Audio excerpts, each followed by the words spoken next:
அவையோர் அனைவருக்கும் எனது அன்பார்ந்த வணக்கங்கள். சாதிய வன்கொடுமை. எது சாதிய வன்கொடுமை? மக்களை சாதியின் பெயரால் பிரிப்பது, மதங்களின் பெயரால் மக்களை பிரிப்பது, சாதியினால் மக்களை அவமானப்படுத்துவது, சாதியின் பெயரில் எளியோர் ஒடுக்கப்படுவது, பொருளாதார பிரிவினைகள், ஏன் சாதியின் பெயரை சொல்லி ஆட்சி செய்வது கூட ஒரு வகையான சாதிய வன்கொடுமைதான். ஏன் இப்பொழுதெல்லாம் மாணவர்களிடையே கூட சாதிய வெறித்தனம். சாதியின் பெயரில் எங்கு பார்த்தாலும் பிரச்சனைகள் தான்.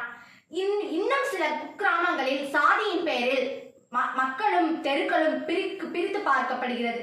இப்படி பல வகையான சாதிய வன்கொடுமைகளால் நம் இந்திய தாயின் முகம் பொலிவிழந்து தோற்றமளிப்பதை காண்பதற்கே கவலைக்கிடமாக உள்ளது.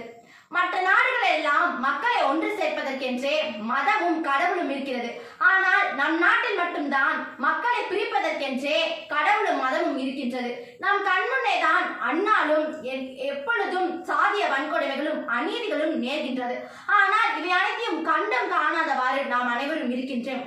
நாம் என்ன செய்வோம்?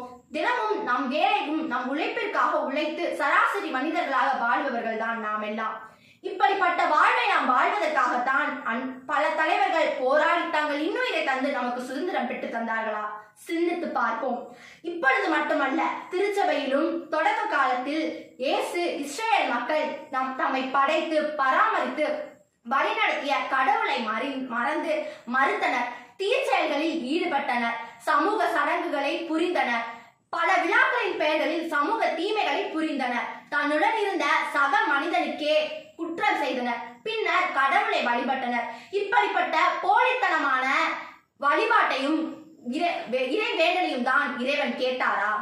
இதெல்லாம் எதற்கு? ஆண்டவர் கூறுகிறார், உங்கள் எண்ணற்ற தீச்செயல்களை என் கண்முன் நின்று அகற்றுங்கள். உங்கள் எண்ணற்ற பழிகள் எனக்கு எதற்கு என்கிறார் படைகளாம் ஆண்டவர். உங்கள் தீச்செயல்களை என் திருமுன் நின்று அகற்றுங்கள். தீமை செய்வதை விட்டொழியுங்கள். நன்மை செய்ய கற்றுக்கொள்ளுங்கள். நீதியை தேடி நாடுங்கள். எப்பொழுதும் கைமென்னுக்காக வழக்காடுங்கள். திக்கற்றோருக்காக நீதி வழங்குங்கள் என்கிறார் படைகளின் ஆண்டவர்.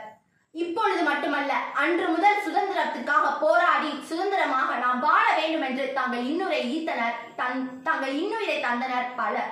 ஆனால் அந்த சுதந்திரத்தை பயன்படுத்திக் கொண்டு இன்று வாழும் நாம் அனைவரும் எப்படிப்பட்ட வாழ்வை வாழ்கின்றோம்? ஏன் நான் வாழ்கின்ற வாழ்விற்கு என்ன என்று நினைக்காதீர்கள். நாம் கண்முன்னே தான் அந்நாளும் பற்பல சமூக அநீதிகளும் சீர்கேடுகளும் நடக்கின்றது. ஆனால் அவை அனைத்தையும் பார்த்து கொண்டு நாம் என்ன செய்கின்றோம்? அன்று ஒரு நாள் விவேகானந்தர் கூறினார், எனக்கு ஒரு 100 மாணவர்களை கொடுங்கள், இந்திய நாட்டையே மாற்றி காட்டுகிறேன் என்று. ஆனால் நாம் அனைவரும் ஒரு செயலும் செய்வதில்லை. நாம் முதலில் செய்ய வேண்டியது நம் இளைஞர்களை மாற்ற வேண்டியதுதான். அப்பொழுது அவர்களை பார்த்துக் கொள்வார்கள். அவரது எண்ணங்களையும் செயல்களையும் சிறிது உயர்ந்ததாக மாற்றினால் போதும், அவர்கள் பார்த்துக் கொள்வார்கள். நம் இந்திய நாட்டை வல்லரசு நாடாக மாற்றவும் வளம் புரிந்த நாட்டாக மாறவும். எனக்கு பேச வாய்ப்பளித்தமைக்கு நன்றி கூறி விடைபெறுகிறேன். நன்றி.